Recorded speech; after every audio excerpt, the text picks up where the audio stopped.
Assalamualaikum warahmatullahi wabarakatuh. Kembali lagi di channel RM Story. RM Story. Kampung Ireng adalah desa yang sepi, meski suara ayam jantan selalu berkokok setiap pagi. Tidak ada anak kecil yang berlarian di jalan tanah. Tidak ada orang dewasa yang saling menyapa dengan senyum ramah. Setahun lalu, desa ini pernah dipenuhi amarah yang membutakan. Puluhan orang dihabisi karena dituduh dukun santet. Semuanya berawal dari sakit yang tidak sembuh, ayam mati mendadak, dan gosip yang menyebar tanpa henti. Warga saling memanas-manasi sampai akhirnya darah tertumpah. Sejak saat itu, suasana desa berubah. Setiap keluarga menyimpan rasa takut, dan setiap tatapan menyimpan curiga. Di rumah panggung di ujung desa, Karsan tinggal bersama ibunya, Nyi Asih. Rumah itu lebih sunyi daripada rumah-rumah lain. Orang jarang mau singgah, bahkan sekadar menyapa pun mereka enggan. Semua tahu, rumah itu adalah rumah Mbah Suroto, orang yang setahun lalu dihabisi massa dengan tuduhan dukun santet. Bagi Karsan, malam ketika ayahnya diarak dari rumah adalah luka yang tidak pernah kering. Ia masih mengingat dengan jelas suara teriakan ayahnya, bukan karena sakit, tapi karena memohon agar warga sadar. Ia juga mengingat wajah ibunya yang hanya terdiam saat itu. Tidak ada air mata yang jatuh, hanya tatapan dingin yang dalam. Malam itu dunia mereka runtuh. Pemakaman berlangsung dengan tergesa. Jenazah Mbah Suroto yang penuh luka dibungkus kain kafan dan diturunkan ke liang lahat tanpa upacara panjang. Di tengah tangis beberapa kerabat, Nyi Asih melakukan sesuatu yang membuat semua orang terdiam. Dengan gunting kecil yang ia sembunyikan, ia memotong secuil kain kafan yang menutupi dada suaminya. Ia melipatnya perlahan, memasukkannya ke dalam kotak kayu kecil, lalu menutup kembali. Tidak ada yang berani bertanya. Semua hanya menunduk, seolah melihat sumpah yang tidak terucap. Hari-hari setelah itu menjadi ujian bagi Karsan. Ia berusaha mengajak ibunya kembali ke kehidupan normal. Ia yang memasak, ia yang membersihkan rumah. Bahkan ia yang mencoba menenangkan hati ibunya dengan bacaan doa. Namun semua usahanya selalu mentok pada sikap dingin Nyi Asih. Suatu sore, Karsan duduk di serambi. Ia membawa segelas teh hangat dan sepiring singkong rebus. Ia menatap ibunya yang duduk di kursi bambu. Tatapannya kosong ke arah halaman. "Bu, ayo makan dulu. Dari tadi ibu belum menyentuh apa-apa," ucap Karsan pelan Nyi. Asih tidak menjawab. Pandangannya tidak bergeser sedikit pun. Karsan menghela napas lalu mencoba lagi. "Sudahlah Bu, kita ikhlaskan Bapak. Kita doakan saja biar beliau tenang di sana." Kali ini Nyi Asih menoleh. Tatapannya tajam, suaranya serak. "Tenang, suamiku diarak seperti binatang, Karsan. Orang-orang yang dulu minta pertolongan kepadanya justru yang menghajarnya. Di mana letak tenang dalam kematian seperti itu?" Karsan terdiam. Ia tidak bisa membantah, tapi juga tidak tahu harus menjawab apa. Ia hanya bisa menunduk, membiarkan ibunya kembali memandang kosong. Malam-malam berikutnya, Karsan mulai merasakan sesuatu yang aneh di rumah itu. Setiap tengah malam, samar-samar ia mencium bau kemenyan. Kadang bercampur dengan aroma anyir yang membuat perutnya mual. Pintu kamar ibunya selalu tertutup rapat. Dari balik pintu kadang terdengar suara lirih, entah doa atau rapalan yang tidak ia pahami. Karsan mencoba mengetuk tapi tidak pernah dibukakan. "Bu, apa yang ibu lakukan di dalam?" tanyanya suatu malam sambil mengetuk pintu. Tidak ada jawaban. Hanya suara lirih yang makin lama makin tidak jelas. Karsan akhirnya menyerah. Ia kembali ke kamarnya, menutup telinga dengan bantal, berusaha tidur meski hatinya tidak tenang. Di sisi lain desa, Pak Basuki, ketua RT yang memimpin pengeroyokan malam itu, juga tidak bisa tidur. Setiap kali ia memejamkan mata, wajah Mbah Suroto muncul penuh luka dan darah. Dengan tatapan memohon, ia berulang kali meyakinkan istrinya bahwa semua itu dilakukan demi keselamatan desa. "Aku melakukannya untuk semua orang. Kalau tidak, siapa yang tahu apa yang terjadi?" katanya dengan suara bergetar. Istrinya hanya menatap dengan bingung, tidak tahu harus menghibur atau ikut takut. Sejak malam itu, rumah Pak Basuki tidak pernah lagi tenang. Karsan sendiri hidup dengan dua beban. Di satu sisi, ia ingin menjaga ibunya. Di sisi lain, ia takut dengan apa yang mulai berubah di rumah itu. Ia sering melihat kotak kayu kecil yang selalu dijaga ibunya. Kotak itu diletakkan di atas meja, tidak pernah dibuka di depan orang lain. Karsan tahu isinya, secuil kain kafan ayahnya. Namun ia tidak berani menyinggung lagi. Pada suatu pagi, Karsan mencoba mengajak ibunya keluar rumah. "Bu, bagaimana kalau kita pergi ke rumah Mbah Dullah? Kita silaturahmi, sudah lama sekali kita tidak keluar." Nyi Asih menoleh sekilas, lalu menggeleng. Tidak ada gunanya. Orang-orang itu tidak peduli. Mereka hanya berpura-pura baik di depan kita. Tidak semua begitu, Bu. Masih ada yang peduli. Kita tidak bisa terus di rumah begini. Namun ibunya tetap menolak. Sejak saat itu, Karsan tidak lagi mencoba mengajaknya keluar. Ia hanya menjalani hari dengan rutinitas sepi. Malam kembali datang dengan keheningan yang menekan. Dari kamar ibunya, bau kemenyan kembali menyusup. Karsan duduk di ranjang, memandangi langit-langit. Ia merasa ada jarak yang makin jauh antara dirinya dan ibunya. Ia ingin mendobrak pintu kamar itu, ingin tahu apa yang sebenarnya dilakukan ibunya. Tapi ada rasa takut yang menahan. Beberapa kali ia bermimpi aneh. Dalam mimpinya, ia melihat ayahnya berdiri di tepi sungai, wajahnya penuh luka. Ayahnya menatapnya lama, lalu perlahan lenyap.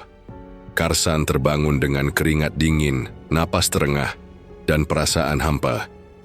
Ia tidak tahu apakah itu hanya mimpi atau pertanda. Hari-hari terus berjalan tanpa ada yang berubah. Rumah itu semakin dingin, dan hubungan ibu dan anak itu semakin renggang. Karsan sering duduk sendiri di serambi, memandang jalan desa yang sepi. Ia melihat beberapa orang melintas, tapi mereka cepat-cepat menghindar ketika menyadari ada dirinya di sana. Ia tahu mereka masih memandang keluarganya sebagai sumber aib. Di malam berikutnya, saat suara lirih dari kamar ibunya terdengar lagi, Karsan memberanikan diri untuk berbicara keras dari luar pintu. "Bu, sampai kapan ibu seperti ini? Saya ini anakmu. Saya ingin kita hidup tenang, tolong berhenti." Hening. Tidak ada jawaban. Lalu suara lirih itu berhenti, berganti dengan suara napas berat. Karsan menunggu beberapa saat, lalu mundur perlahan. Dia masuk ke kamarnya dengan perasaan campur aduk. Karsan menatap langit-langit kamarnya yang gelap. Suasana malam itu terlalu berat. Bau kemenyan yang menyusup dari kamar ibunya membuatnya semakin gelisah. Ia membalikkan badan berkali-kali, berharap lelah akan membuatnya tertidur. Namun semakin ia mencoba, semakin jelas suara samar dari balik pintu kamar ibunya. Karsan menajamkan telinga. Ada suara lirih seperti bisikan yang tidak jelas. Kadang terdengar seperti doa, tapi ada nada aneh di dalamnya. Setiap kali suara itu terdengar, bulu kuduknya berdiri. Ia menutup telinga dengan bantal, tapi aroma kemenyan bercampur anyir menembus hidungnya, membuatnya mual. Akhirnya ia bangkit, duduk di ranjang dengan napas berat. "Bu," panggilnya, pelan meski ia tahu ibunya tidak akan mendengar dari balik pintu. Ia berdiri, melangkah ke arah kamar ibunya. Tangannya terangkat, siap mengetuk, tapi berhenti di udara. Ada rasa takut yang menahan. Ia ingin tahu apa yang sedang dilakukan ibunya, tapi ia juga takut akan menemukan sesuatu yang tidak bisa ia terima. Dengan pelan ia turunkan tangannya, lalu kembali ke kamarnya. Pagi datang dengan lelah yang tidak hilang. Wajah Karsan pucat, matanya sembab karena kurang tidur. Ia duduk di serambi rumah, menatap jalan desa yang sepi. Ibunya keluar dari kamar, dengan langkah tenang, wajah tanpa ekspresi. "Bu, semalam ibu melakukan apa?" tanya Karsan hati-hati. Nyi Asih berhenti sejenak, lalu menoleh padanya. "Berdo," jawabnya datar. Tapi saya cium bau kemenyan. Saya dengar juga suara-suara. "Kamu tidak mengerti," potong Nyi Asih. Tatapannya dingin. Ketenangan tidak datang begitu saja. Ada harga yang harus dibayar. Karsan terdiam. Ia mencoba menahan perasaan yang bercampur antara takut dan marah. "Bapak sudah pergi, Bu. Kita doakan saja, itu yang seharusnya." Nyi Asih melangkah mendekat, suaranya rendah tapi tegas. "Doa tidak akan membuat mereka menyesal, Karsan. Darah yang diambil hanya bisa dibayar dengan darah." Ucapan itu membuat Karsan terpaku. Ia tidak berani menjawab lagi. Ibunya berlalu begitu saja, masuk ke dapur tanpa menoleh. Hari-hari berikutnya, rumah itu semakin terasa asing bagi Karsan. Setiap malam, bau kemenyan selalu hadir. Kadang ia mendengar suara benda jatuh dari dalam kamar ibunya. Kadang suara tarikan, napas berat. Ia ingin menanyakan lagi, tapi takut jawabannya akan lebih menyakitkan dari dugaannya. Di sisi lain desa, kehidupan Pak Basuki juga tidak tenang. Ia mulai sering bermimpi buruk. Dalam mimpinya, Basuroto datang dengan wajah penuh luka memohon agar dirinya dibebaskan. Pak Basuki terbangun dengan keringat dingin. Tubuhnya bergetar. Ia duduk di tepi ranjang menatap istrinya yang juga terbangun karena jeritannya. "Kamu kenapa lagi?" tanya istrinya panik. Dia datang lagi, Suroto. Dia memandangku, seakan minta tolong, jawab Basuki dengan suara serak. "Itu hanya mimpi, sudah lupakan." Tapi terlalu nyata matanya. Matanya seperti masih hidup. Sejak itu, Pak Basuki tidak bisa tidur nyenyak. Siang harinya ia berusaha sibuk di kebun, tapi bayangan Basuroto selalu muncul. Saat memegang cangkul, ia teringat tangan Suroto yang dulu membantu warga menggali sumur. Saat melihat tetangga sakit, ia teringat wajah Suroto yang dulu sering memberi ramuan. Semua kenangan itu justru menambah rasa bersalahnya. Sementara Karsan semakin terjebak dalam kebingungan. Malam berikutnya, ia kembali mendekati kamar ibunya. Kali ini ia memberanikan diri untuk berbicara lebih keras. "Bu, hentikan. Saya mohon, kita ini sudah cukup menderita." Dari dalam, suara lirih berhenti. Hening beberapa saat, lalu terdengar suara langkah mendekat. Pintu terbuka sedikit menampakkan wajah Nyi Asih. Matanya merah bukan karena menangis, tapi seperti tidak tidur berhari-hari. "Kamu tidak mengerti, Leh," katanya dengan suara dingin. "Ayahmu dipermalukan, dibunuh di depan mata kita. Kalau kamu bisa terima itu, aku tidak bisa." Karsan menelan ludah, mencoba menahan air mata. "Kalau begini, apa ibu tidak sama saja dengan mereka? Mereka bunuh bapak, sekarang ibu juga ingin membalas dengan darah." Tatapan Nyi Asih menusuk. "Bedanya, aku tidak memulai. Aku hanya menuntut apa yang sudah diambil." Pintu kembali tertutup. Bau kemenyan makin kuat. Karsan terdiam di depan. Pintu lalu mundur perlahan. Beberapa hari kemudian, gosip mulai menyebar di desa. Warga bercerita bahwa Pak Basuki sering berteriak di malam hari. Mereka mendengar suara jeritan panjang, lalu tangisan. Sebagian warga mulai curiga, mengaitkannya dengan arwah orang-orang yang mati tahun lalu. Suatu malam Karsan mendengar jeritan dari kejauhan. Ia tahu suara itu datang dari rumah Pak Basuki. Jeritan itu panjang, seperti orang sedang disiksa. Ia berdiri di serambi, menatap gelap dengan perasaan tidak enak. Paginya kabar itu semakin ramai. Warga berkumpul di depan rumah Pak Basuki, membicarakan keadaan ketua RT itu. Ada yang bilang perutnya sakit seperti terbakar. Ada yang bilang ia melihat benda aneh keluar dari mulutnya. Dokter dari kota sudah dipanggil, tapi tidak ada yang bisa menjelaskan. Karsan ikut mendengar gosip itu ketika ia pergi ke warung. Beberapa orang menatapnya dengan tatapan penuh curiga. Ia hanya diam, menunduk, lalu cepat-cepat pulang. Di rumah, ia menemukan ibunya duduk di kursi bambu. Kotak kayu kecil itu terletak di pangkuannya. Jari-jarinya menyentuh tutupnya dengan lembut. Karsan berhenti di ambang pintu. Dadanya terasa berat. "Bu," panggilnya pelan. Nyi Asih mengangkat wajah, tatapannya kosong. "Apa kamu dengar kabar dari Basuki?" Karsan tercekat. "Saya dengar dia sakit parah."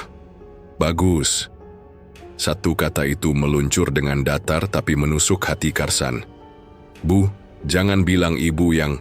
Nyi Asih tersenyum tipis, tanpa jawaban. Ia menutup kotak kayu. Itu perlahan, lalu bangkit dan berjalan masuk ke kamarnya. Bau kemenyan segera menyusul setelah pintu ditutup. Karsan berdiri kaku. Bau kemenyan dari kamar ibunya semakin menusuk hidung, bercampur dengan jeritan panjang dari rumah Pak Basuki yang terdengar sampai ke telinganya. Malam itu begitu berat, membuat dadanya terasa sesak. Ia ingin mendobrak pintu kamar ibunya, tapi kakinya tidak sanggup melangkah. Ia hanya bisa terdiam, membiarkan malam berjalan dengan rasa ngeri yang tak terbendung. Ketika fajar tiba, suara jeritan itu lenyap. Warga mulai berdatangan ke rumah Pak Basuki. Suara gaduh memenuhi jalan desa. Orang-orang berbisik sambil saling pandang dengan wajah panik. Karsan keluar dari rumahnya, langkahnya ragu, tapi rasa ingin tahu memaksanya ikut mendekat. Di depan rumah Pak Basuki, kerumunan sudah menghalangi pintu. Beberapa orang mencoba masuk, sementara yang lain hanya berani mengintip dari jendela. Karsan ikut berdesakan, dan apa yang ia lihat membuatnya terperangah. Pak Basuki terbaring kaku di ranjang. Matanya melotot, mulutnya terbuka lebar, dan perutnya robek. Dari luka itu keluar darah segar yang bercampur dengan paku karat, pecahan kaca, dan serpihan besi. Bau amis memenuhi ruangan, membuat beberapa orang menutup hidung sambil menahan muntah. "Ya Allah, apa ini?" Bisik seorang warga dengan suara bergetar. "Ini bukan sakit biasa, ini kiriman," sahut yang lain dengan wajah pucat istri. Pak Basuki menangis histeris memeluk tubuh suaminya yang sudah dingin. Anak-anaknya berdiri di pojok ruangan, ketakutan hingga tak mampu bergerak. Suasana rumah penuh dengan tangisan dan bisik-bisik warga yang makin lama makin keras. Karsan mundur. Perlahan, dadanya berdegup kencang. Ia tidak sanggup lagi berada di sana. Bayangan wajah ibunya yang dingin semalam tiba-tiba memenuhi pikirannya. Ia berjalan cepat pulang, napasnya memburu. Begitu sampai di rumah, ia langsung menuju kamar ibunya. Pintu kamar itu tidak terkunci. Karsan mendorongnya dengan kasar. Bau kemenyan yang lebih pekat menyambutnya, membuat kepalanya pening. Di atas meja kecil di pojok kamar, kotak kayu terbuka, dan di atasnya tergeletak secuil kain kafan ayahnya. Kain itu tidak lagi terlipat rapi, melainkan terbuka, dikelilingi bunga kantil yang sudah layu. "Ibu," seru Karsan, suaranya bergetar. Nyi Asih duduk bersila di depan meja, wajahnya tenang. Ia menoleh perlahan, menatap anaknya tanpa rasa bersalah. Ibu yang melakukan ini. Karsan mendekat, nadanya keras. Pak Basuki mati dengan cara mengerikan. "Apa ini kerjaan ibu?" Nyi Asih menghela napas, suaranya rendah tapi tegas. "Keadilan harus ditegakkan, Le. Kalau manusia tidak bisa, maka kegelapan yang akan melakukannya." "Ini bukan keadilan, Bu." Karsan menahan air mata. "Ini pembunuhan, dosa ini akan menimpa kita semua. Apa ibu tidak takut?" Tatapan Nyi Asih berubah tajam. "Mereka mengambil nyawa ayahmu, mempermalukan keluarganya, menertawakan kematiannya. Kenapa aku harus takut membayar mereka dengan nyawa juga?" Karsan menggeleng. Tubuhnya gemetar. "Apa ibu mau jadi seperti mereka? Membalas dengan cara yang sama?" Nyi Asih berdiri mendekat, wajahnya penuh amarah yang tertahan.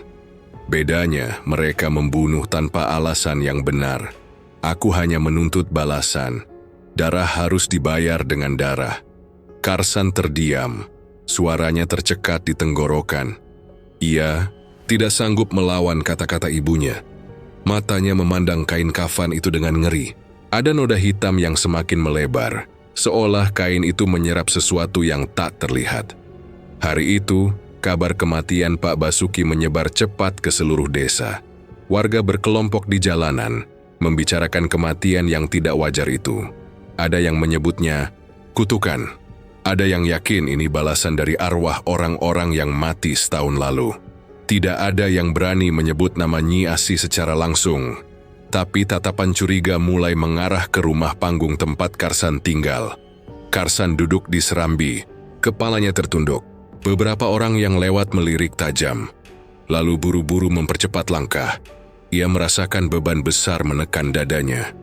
Ia ingin membela ibunya, tapi bukti yang ia lihat di kamar membuat mulutnya terkunci. Malam kembali datang, bau kemenyan muncul, lagi lebih pekat dari malam sebelumnya. Karsan tidak bisa tidur. Ia hanya duduk di ranjang memandang pintu kamarnya yang tertutup. Suara lirih dari kamar ibunya terdengar jelas seperti rapalan yang panjang. "Bu, hentikan. Kumohon," bisiknya lirih, meski ia tahu ibunya tidak akan mendengar.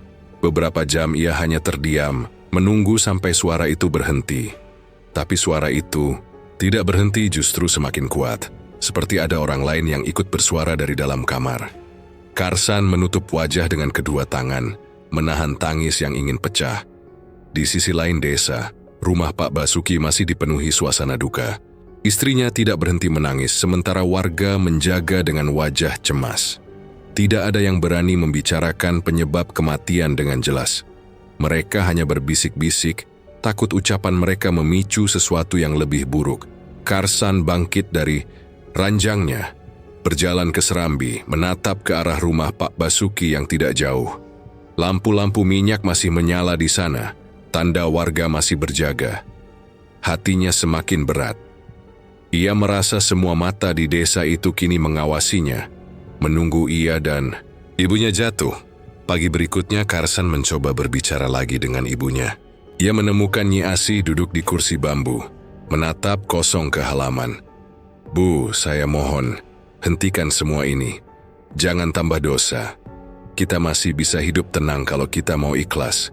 Nyi Asih menoleh, matanya tajam. "Tenang? Kamu tidak tahu Puyu yang aku rasakan saat ayahmu dihabisi. Mereka tertawa di depan kita. Kalau kamu bisa melupakan itu, silakan. Tapi aku tidak akan pernah. Kalau begitu, apa yang ibu lakukan? Apa ibu mau habisi semua orang?" Nyi Asih tidak menjawab. Ia hanya berdiri, masuk ke kamar, dan menutup pintu rapat. Bau kemenyan kembali muncul, menyisakan perasaan kosong di hati Karsan. Hari-hari setelah kematian Pak Basuki membuat suasana desa semakin mencekam. Warga tidak lagi berani keluar malam. Anak-anak dilarang bermain jauh dari rumah. Suasana pasar pun sepi, semua orang berbicara dengan suara rendah. Takut ada yang mendengar, Karsan merasa terasing. Ia ingin berteriak, ingin mengatakan pada semua orang bahwa ia bukan bagian dari ini. Tapi bayangan kain kafan di kamar ibunya selalu menghantui. Ia tahu, apapun yang ia katakan tidak akan menghapus rasa curiga orang. Malam ketiga setelah kematian Pak Basuki, Karsan kembali mendengar suara rapalan dari kamar ibunya. Kali ini lebih jelas, lebih panjang, seolah menyebut nama. Ia berdiri di depan pintu kamar itu, tangannya mengepal. "Bu, hentikan, saya anakmu. Dengarkan saya sekali saja." Teriaknya, suara rapalan itu berhenti mendadak. Hening menyelimuti rumah. Karsan menunggu, napasnya memburu. Pintu kamar berderit, terbuka sedikit. Nyi Asih muncul dengan wajah datar, matanya. "Mirah, jangan ganggu aku, Karsan," katanya dingin. "Apa yang kulakukan bukan untuk diriku sendiri, tapi untuk suamiku." Karsan menahan air mata. Ia ingin memeluk ibunya, ingin menghentikan semuanya. Tapi tubuhnya lemas, tidak ada tenaga untuk melawan. Pintu kembali tertutup, meninggalkan dirinya dengan perasaan hampa. Ia berjalan ke serambi, duduk sendirian, menatap langit malam yang gelap. Bau kemenyan dari kamar ibunya belum juga hilang, seolah menempel pada udara. Ia menatap kosong, tubuhnya lemas. Pikirannya penuh dengan pertanyaan yang tidak bisa dijawab. Malam itu terasa panjang, dan ia tahu tidak ada tidur yang bisa menenangkan. Pagi datang dengan kabar buruk. Seorang petani bernama Sarpan tiba-tiba jatuh di sawah. Tubuhnya lumpuh, kulitnya melepuh seperti disiram air panas. Warga geger berlari ke sawah untuk melihat. Ada yang mencoba menolong, tapi kulit Sarpan makin melepuh setiap kali disentuh. Suara teriakannya memekakkan telinga, membuat orang-orang ketakutan dan menjauh. Karsan mendengar kabar itu ketika ia sedang membeli beras di warung. Warga saling berbisik, suara mereka penuh rasa takut.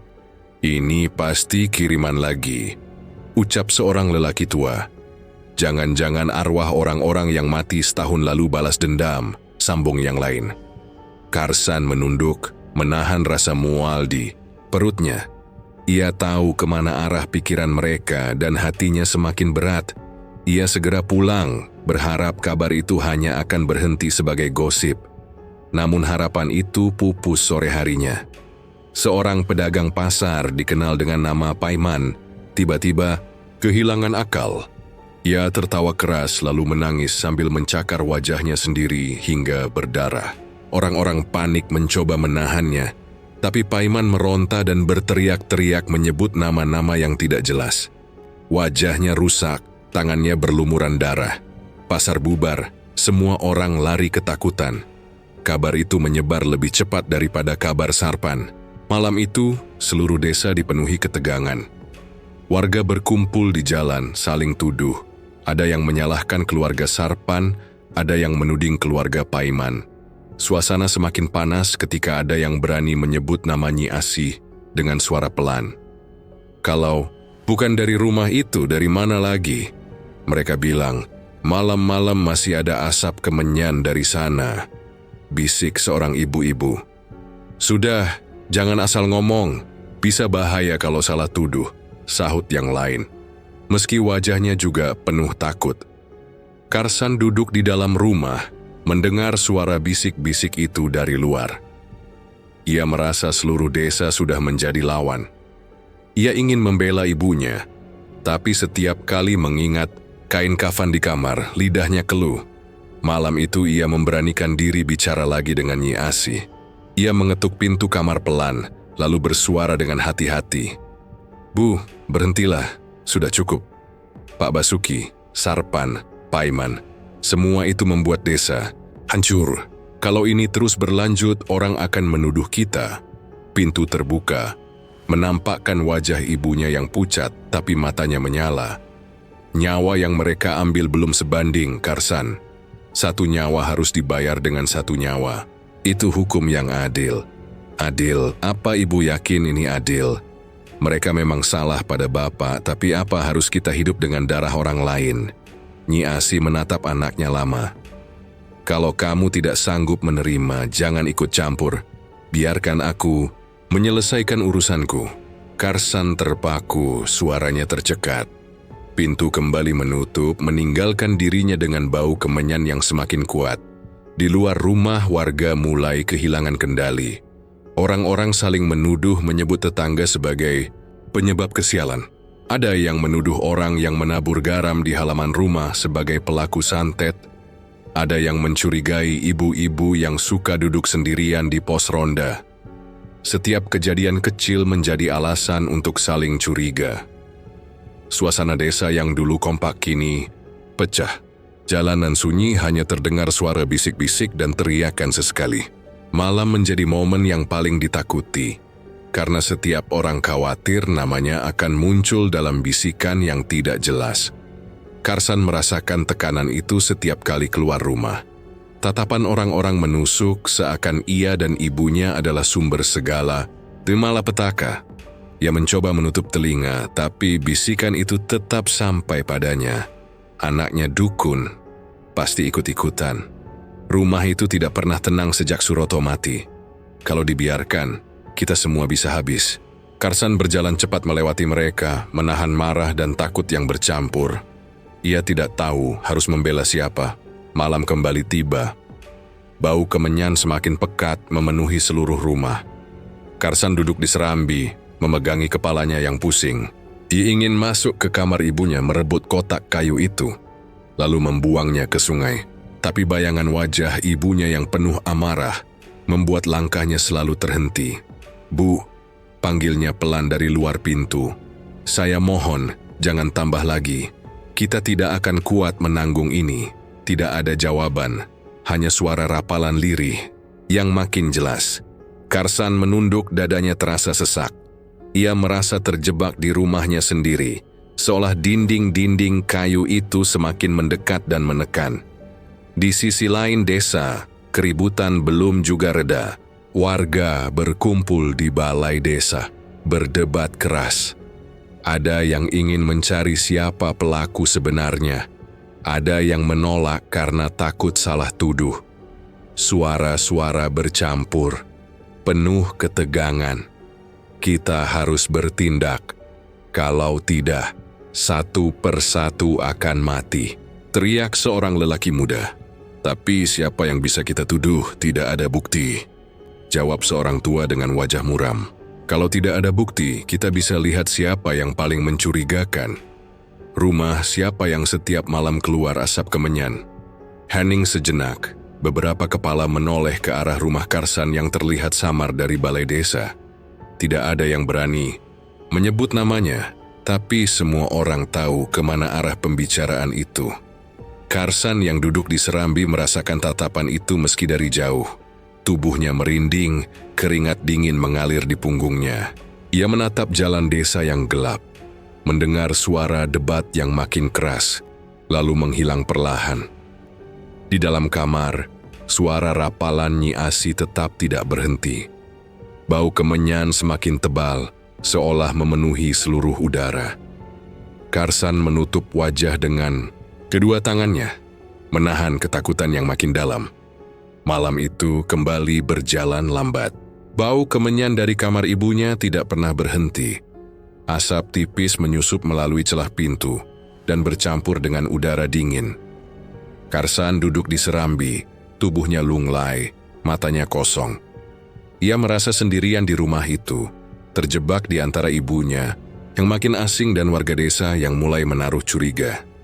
Pagi harinya, suasana kampung pecah oleh keributan baru. Jono, salah seorang yang ikut memukul Mbah Suroto setahun lalu, tampak berteriak-teriak di halaman rumah tetangganya.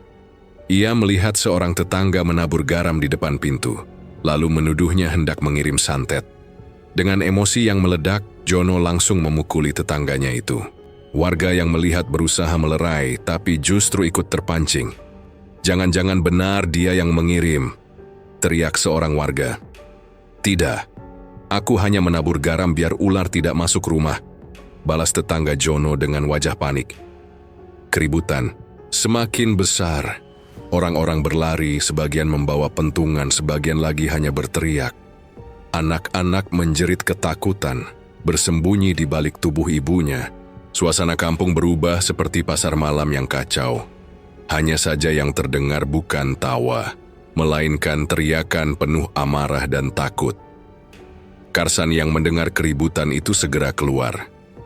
Ia melihat Jono masih berusaha memukul tetangganya, sementara beberapa orang lain mulai saling tuduh. Dengan cepat ia mendekat, berusaha menghentikan. "Sudah cukup, jangan bertindak sembarangan," teriak Karsan sambil menarik tangan Jono. Jono meronta, matanya merah, wajahnya dipenuhi keringat. "Dia mau santet anakku. Aku lihat sendiri, aku tidak mau mati seperti yang lain." Karsan mencoba menahan suaranya keras. "Kamu hanya melihat orang tabur garam, Jono. Itu bukan bukti apa-apa. Jangan semua hal kamu kaitkan dengan santet." Tapi kata-katanya tenggelam dalam hiruk-pikuk. Beberapa warga malah ikut menuduh orang lain. Suasana makin panas. Karsan berdiri di tengah kerumunan, dadanya sesak. Ia tahu apa yang sebenarnya membuat orang-orang ketakutan, tapi ia tidak bisa mengucapkannya. Keributan itu akhirnya mereda setelah beberapa orang tua desa datang dan memisahkan mereka. Namun ketegangan tidak hilang. Tatapan warga penuh curiga satu sama lain, seolah setiap orang bisa menjadi ancaman. Karsan berjalan pulang dengan langkah berat. Ia merasa sia-sia mencoba menenangkan orang-orang, sementara sumber kegelisahan itu justru ada di rumahnya sendiri. Sesampainya di serambi, ia tertegun melihat asap tipis keluar dari jendela kamar ibunya. Bau kemenyan makin pekat, menusuk hidung. Ia masuk ke rumah, berdiri di depan pintu kamar. Dengan suara bergetar ia memanggil, "Bu, hentikan. Desa sudah kacau. Orang-orang saling tuduh, saling pukul, semua ini semakin parah." Pintu tidak terbuka, tapi suara Nyi Asih terdengar jelas. Mereka panik karena takut dosa mereka terbongkar. "Itu bukan salahku, Karsan. Itu balasan dari apa yang mereka lakukan dulu." "Balasan apa lagi, Bu? Bapak sudah pergi. Kalau ini terus terjadi, kita tidak akan punya tempat di desa ini." Suara dari dalam kamar semakin dingin. "Kamu tidak paham. Aku tidak sekadar membalas, aku dipanggil untuk menuntaskan. Darah yang ditumpahkan tidak bisa hilang begitu saja." Karsan menunduk, air matanya jatuh. Tiwe ingin sekali membantah, tapi kata-kata ibunya terlalu tegas untuk dibenturkan dengan logika. Ia mundur perlahan, meninggalkan pintu itu, lalu duduk di lantai ruang tengah dengan tubuh lemas. Hari-hari berikutnya, paranoia menyebar semakin cepat di Kampung Ireng. Setiap kejadian kecil menjadi alasan untuk saling mencurigai. Ada ayam mati mendadak, langsung dituduh kiriman santet. Ada orang jatuh dari pohon, disebut kena guna-guna. Tidak ada lagi obrolan ringan antar warga, yang ada hanya bisikan penuh rasa takut. Karsan merasakan tekanan itu setiap kali keluar rumah. Beberapa orang sengaja menjauh ketika ia lewat. Anak-anak dilarang bermain dekat rumahnya. Tatapan orang-orang membuatnya merasa seperti tahanan di desanya sendiri. Ia menunduk, menelan semua rasa malu dan marah yang bercampur jadi satu. Di rumah ia semakin merasa terasing dari ibunya. Malam-malam dipenuhi suara rapalan panjang, kadang diikuti suara benda jatuh. Bau kemenyan begitu kuat hingga membuatnya sulit bernapas. Pernah suatu malam ia memberanikan diri mengintip dari celah pintu. Matanya menangkap sekilas secuil kain kafan di atas meja. Kali ini memancarkan cahaya redup yang membuat bulu kuduknya berdiri. Ia segera mundur, menutup matanya. Jantungnya berdegup tak terkendali. "Bu, tolong hentikan," bisiknya lirih, meski ia tahu suaranya tak mungkin terdengar. Sementara itu di rumah Jono ketakutan semakin menjadi-jadi. Anak perempuannya jatuh sakit, tubuhnya panas tinggi tanpa sebab. Jono semakin yakin ada orang yang mengirim santet. Ia berteriak-teriak setiap malam, mengusir bayangan yang hanya ada di kepalanya. Warga makin resah, tapi tidak berani menegurnya. Karsan melihat semua itu dengan perasaan hancur. Ia tahu desa sedang menuju jurang, tapi ia sendiri tidak mampu menyelamatkan. Setiap kali mencoba bicara pada ibunya, jawabannya selalu sama. Darah harus dibayar dengan darah. Malam berikutnya, Karsan duduk di serambi dengan wajah letih. Bau kemenyan dari kamar ibunya semakin menusuk, membuat dadanya terasa berat. Ia menutup Tiwia dengan kedua tangan, menahan tangis. Dalam hati, ia merasa ibunya tidak lagi sekadar menuntut balas, tapi sudah terikat dengan sesuatu yang lebih besar. Sesuatu yang tidak bisa ia hentikan. Pikirannya kacau. Ia ingin melarikan diri dari desa. Tapi bagaimana mungkin ia meninggalkan ibunya sendiri? Ia ingin menghentikan ritual itu. Tapi bayangan wajah ibunya yang keras membuatnya tak berani. Ia hanya bisa duduk di sana, menunggu malam berakhir dengan perasaan hampa. Di kejauhan, suara anjing menggonggong panjang lalu hening kembali. Malam itu terasa makin mencekik.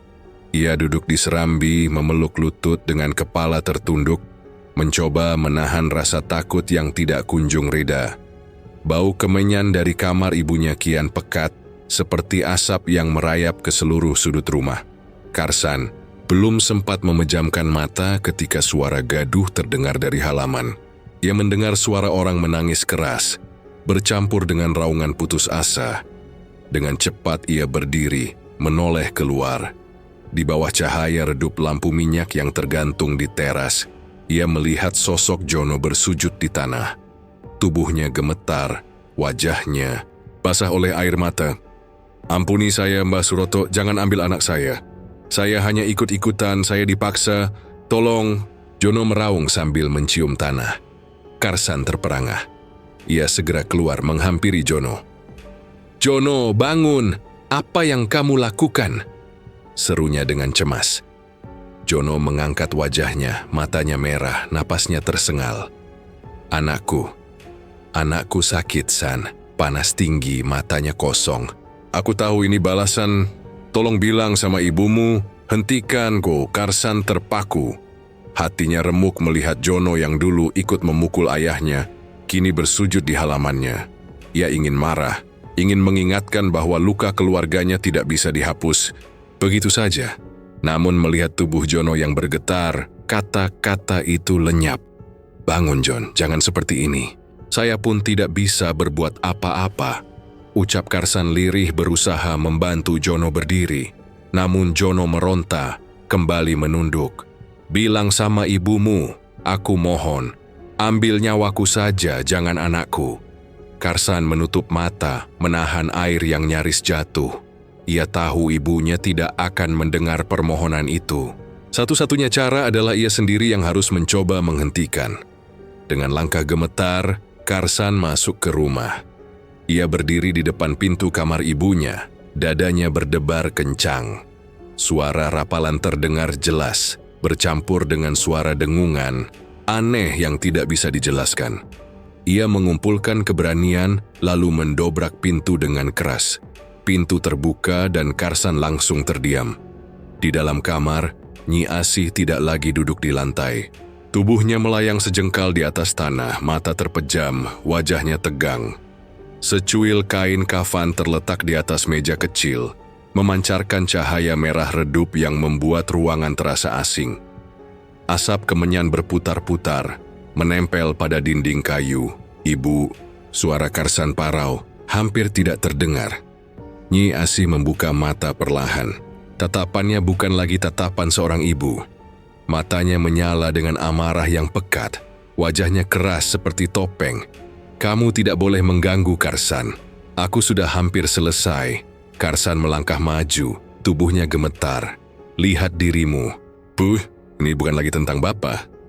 Apa yang ibu lakukan kali ini sudah melewati batas. Saya mohon hentikan." Suara Nyi Asih menggema, lebih berat dari biasanya. "Batas mereka yang membunuh ayahmu tidak mengenal batas. Mereka menari di atas darahnya. Sekarang waktunya dibayar. Jangan halangi aku." "Ibu salah."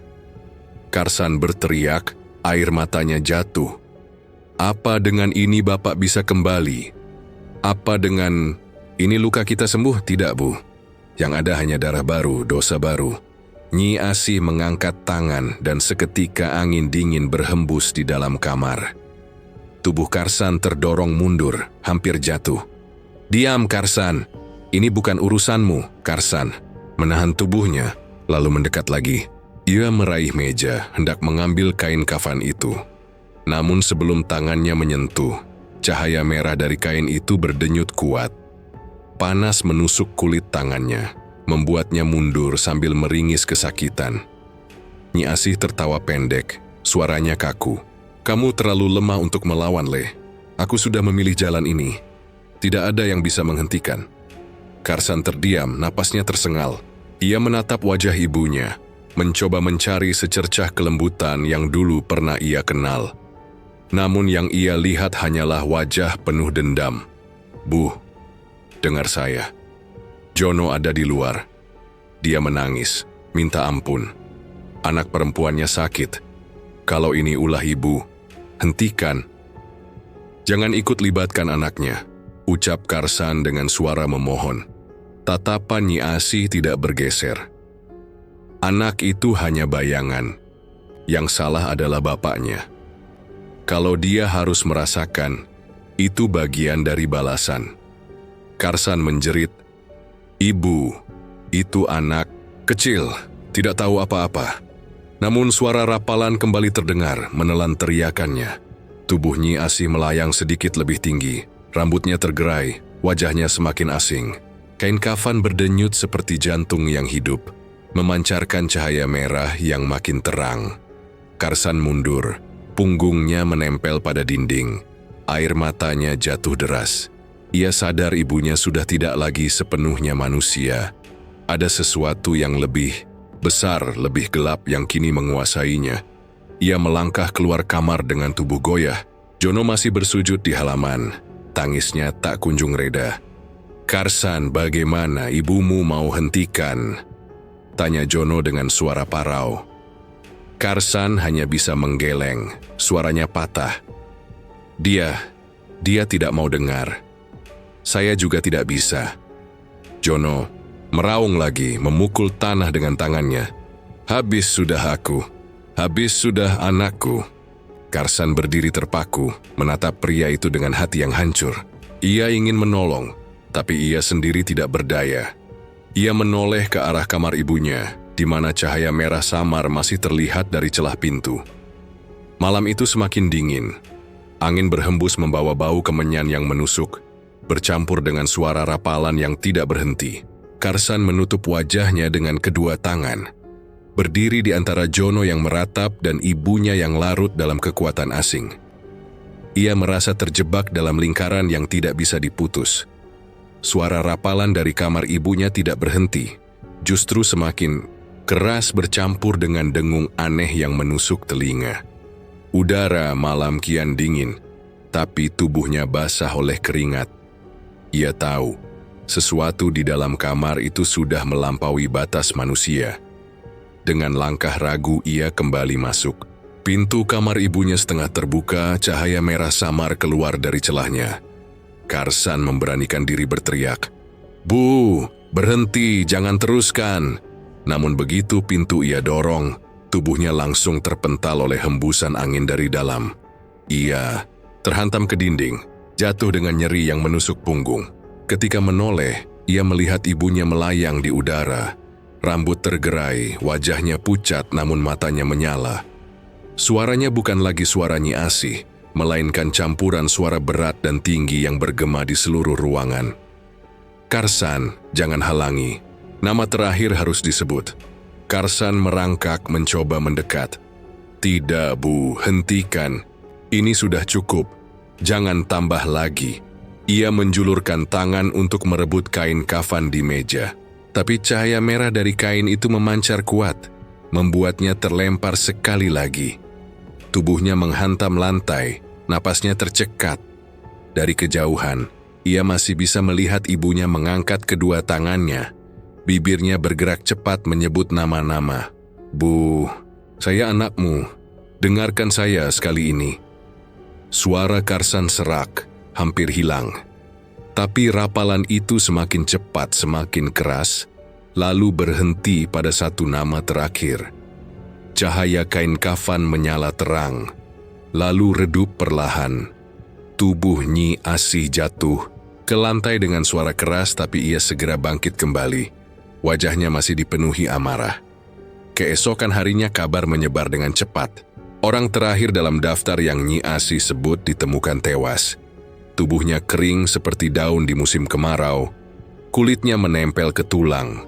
Matanya kosong menatap langit. Warga yang melihat menjerit. Sebagian lari terbirit-birit. Sebagian hanya bisa menunduk ketakutan. "Ini sudah tidak wajar, ini kutukan," bisik seorang perempuan tua. "Semua orang yang dulu ikut memukul sudah kena giliran," saut lelaki lain dengan wajah pucat. Ketakutan itu membuat desa runtuh. Dalam hitungan hari, sebagian besar warga memilih pergi. Mereka meninggalkan rumah, sawah, dan ternak, lebih memilih menanggung kerugian daripada tinggal di kampung yang dianggap terkutuk. Jalan-jalan desa yang biasanya ramai berubah sepi. Pintu-pintu rumah tertutup rapat, sebagian rumah kosong ditinggalkan terbuka. Karsan berjalan di jalan yang sunyi itu, matanya kosong. Ia melihat beberapa keluarga berkemas, anak-anak digandeng dengan wajah pucat. Tidak ada yang menoleh padanya. Semua hanya ingin pergi sejauh mungkin dari kampung Ireng. Ia kembali ke rumah panggungnya. Di dalam, ibunya duduk di kursi bambu, wajahnya pucat tapi matanya masih menyala. Kain kafan tetap terletak di atas meja, warnanya kini semakin gelap, seolah menyerap semua cahaya di sekitarnya, Bu. Suara Karsan lirih. Lihatlah sekeliling, desa ini hancur, orang-orang pergi, apa ini yang ibu mau? Nyi Asih menatapnya lama lalu menjawab pelan, mereka sudah membayar, tidak ada lagi yang tersisa. Tapi dengan cara ini, apa yang kita dapat? Bapak tidak kembali, Bu. Kita hanya tinggal di desa kosong, ditemani ketakutan. Wajah Nyi Asih menegang. Kalau kamu tidak bisa menerima, biarkan aku sendiri. Karsan menunduk, hatinya semakin hancur. Ia ingin marah, ingin mengguncang. Ibunya agar sadar, tapi tubuhnya lemah. Ia hanya bisa berdiri di sudut, menatap kain kafan yang kini terasa seperti jantung yang berdenyut. Hari demi hari, desa semakin kosong. Orang-orang yang bertahan hidup dalam ketakutan. Mereka menutup diri di rumah, tidak lagi saling menyapa. Malam-malam dipenuhi keheningan yang berat. Hanya sesekali terdengar tangisan anak kecil atau suara ayam yang panik. Karsan mulai merasa rumahnya sendiri seperti penjara. Bau kemenyan tidak pernah hilang. Asap tipis selalu menyelimuti ruangan, membuatnya sulit bernapas. Kadang ia merasa melihat bayangan bergerak di dinding, padahal tidak ada siapa-siapa. Suatu malam, ia kembali mencoba berbicara pada ibunya. Bu, lepaskan kain itu. Cukup sudah, kita bisa hidup tenang kalau ibu mau berhenti. Nyi Asih menatapnya dengan mata kosong. Kamu tidak tahu apa-apa, Karsan. Aku hanyalah wadah. Bukan aku yang memilih, tapi dia yang menuntut. Dia siapa, Bu? Apa yang ibu maksud? Yang bersemayam dalam kain ini. Dia yang membawa keadilan, aku hanya jalannya. Karsan tercekat. Ia sadar, ibunya benar-benar tidak lagi menjadi dirinya yang dulu. Yang ada hanyalah tubuh yang dikuasai sesuatu yang lebih besar. Malam-malam berikutnya, Karsan hanya bisa duduk di serambi, menatap langit gelap. Desa di sekitarnya semakin sunyi. Hanya suara angin yang berhembus melewati pepohonan. Sesekali ia mendengar suara burung hantu, tapi tidak ada kehidupan lain. Ia merasa seperti manusia terakhir yang terjebak di tengah desa yang sekarat.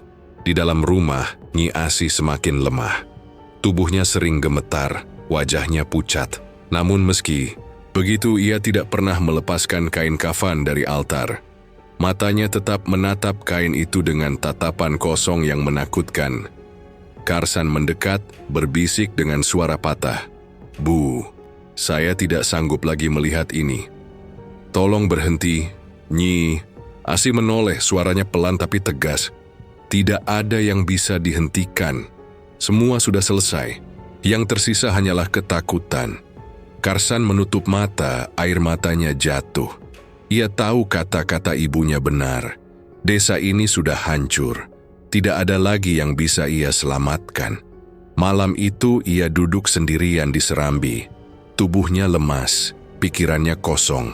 Sunyi begitu kental, hanya terdengar desiran angin melewati pepohonan. Rumah panggung itu seperti cangkang kosong, meski di dalamnya masih ada ibunya yang semakin melemah. Karsan tidak bisa mengusir rasa hampa yang menempel kuat di dadanya. Ia merasa terjebak dalam ruang tanpa jalan keluar. Hari-hari setelah itu berjalan lambat. Tubuh Nyi Asih mulai menunjukkan perubahan yang mencolok. Kulitnya keriput, matanya sayu, dan rambutnya memutih cepat. Dalam hitungan minggu, wajahnya tampak menua puluhan tahun. Karsan hanya bisa mendampinginya, menyuapi makan, memberi minum, dan membantu beranjak dari ranjang. Bau kemenyan sudah tidak lagi memenuhi rumah, tapi udara tetap dingin, seolah ada yang tertinggal di dalam dinding kayu. Suatu pagi, Karsan masuk ke kamar dengan membawa segelas air. Ia mendapati ibunya terbaring lemah, napasnya berat. Kotak kayu tetap berada di meja kecil, tidak pernah jauh dari jangkauan. Karsan duduk di sisi ranjang, menggenggam tangan ibunya. Bu, minumlah sedikit, ucapnya pelan. Nyi Asih membuka mata. Dengan susah payah, aku sudah lelah, Karsan. Jangan bicara begitu, ibu harus kuat. Tidak ada lagi yang tersisa, semua sudah lunas. Suaranya hampir tak terdengar. Air mata Karsan jatuh. Apa maksud ibu lunas? Kita kehilangan segalanya. Apa itu yang ibu sebut lunas? Nyi Asih tersenyum tipis, wajahnya pucat. Aku sudah membayar dengan tubuhku. Aku sudah menuntaskan. Maafkan ibu. Karsan tidak menjawab. Ia hanya menangis pelan, menggenggam tangan ibunya erat-erat. Beberapa saat kemudian, napas Nyi Asih melemah, lalu berhenti sepenuhnya. Karsan memeluk tubuh itu, menangis tanpa suara. Hari pemakaman berlangsung singkat. Tidak banyak warga yang datang, hanya beberapa orang yang masih bertahan di desa. Mereka berdiri jauh, tidak ada yang berani mendekat. Karsan menurunkan jenazah ibunya sendiri dengan tangan gemetar. Setelah tanah menutup rapat, ia duduk lama di dekat makam, tidak peduli pada tatapan orang. Malamnya Karsan masuk ke kamar ibunya untuk membersihkan. Bau lembab menusuk, bunga-bunga kering berserakan di lantai. Di atas meja kotak kayu kecil itu masih tergeletak. Ia membuka perlahan. Secuil kain kafan yang dulu dipotong ibunya masih ada di dalam. Warnanya makin kusam noda. Hitam menempel keras. Tangannya gemetar saat menyentuh kotak itu. Ia menutup kembali dan memeluknya, merasa berat. Malam itu ia tidak tidur. Ia duduk di ruang tengah, menatap kotak kayu yang kini ada di pangkuannya. Keesokan harinya, ia berjalan ke tepi sungai di belakang desa. Air mengalir deras, memantulkan cahaya matahari. Di tangannya kotak kayu tergenggam erat. Ia berdiri lama menatap arus yang bisa menghanyutkan apapun. Kalau ini dibuang, semua akan berakhir, gumamnya lirih. Ia mengangkat kotak itu, siap melempar. Namun tangannya berhenti di udara. Dalam benaknya muncul wajah-wajah orang yang dulu ikut menertawakan ayahnya. Bukan hanya pemimpin, tapi juga para pengikut. Mereka yang melempar batu, meludah, dan mencaci. Nama mereka tidak pernah disebut ibunya. Karsan menggertakkan gigi. Tangannya bergetar hebat. Air matanya jatuh ke permukaan kotak. Ia menunduk, suara hatinya berperang. Bu, apa ini yang ibu wariskan? Apa saya harus meneruskan? Tidak ada jawaban, hanya suara gemericik sungai. Angin menerpa wajahnya, membuat matanya semakin pedih. Ia menurunkan tangannya perlahan. Kotak itu tidak jadi ia lempar. Ia duduk di tepi sungai, memeluk kotak kayu itu erat. Dadanya bergetar, napasnya berat. Dalam hatinya, ia tahu lingkaran itu belum putus. Yang semula milik ibunya kini berpindah padanya. Malam turun perlahan. Karsan masih di sana, tubuhnya kaku, matanya kosong menatap arus air. Kotak kayu tetap tergenggam, erat di tangannya. Tidak ada kata, tidak ada doa, hanya diam panjang yang menekan. Di langit, bulan muncul pucat. Kampung Ireng di kejauhan sunyi, seperti desa mati yang ditinggalkan. Angin malam membawa aroma samar yang pernah ia kenal, aroma kain kafan yang mengikat masa lalu keluarganya. Karsan menunduk, air matanya kembali jatuh. Lingkaran itu kini menjadi miliknya, dan ia tidak tahu bagaimana harus melepaskannya. Ia hanya duduk diam, membiarkan malam menelannya bersama kotak kayu yang tidak pernah ia lepaskan. Dan disitulah semuanya berakhir, dengan Karsan sendiri memegang erat warisan dendam yang tidak pernah benar-benar selesai. Cerita pun berakhir. Terima kasih buat semuanya yang udah mendengarkan cerita ini sampai akhir. Bagi kalian yang baru bergabung, alangkah baiknya untuk menekan tombol subscribe dan aktifkan lonceng notifikasinya, agar tak ketinggalan cerita horor lainnya dari channel ini. Saya akhiri, wassalamualaikum warahmatullahi wabarakatuh.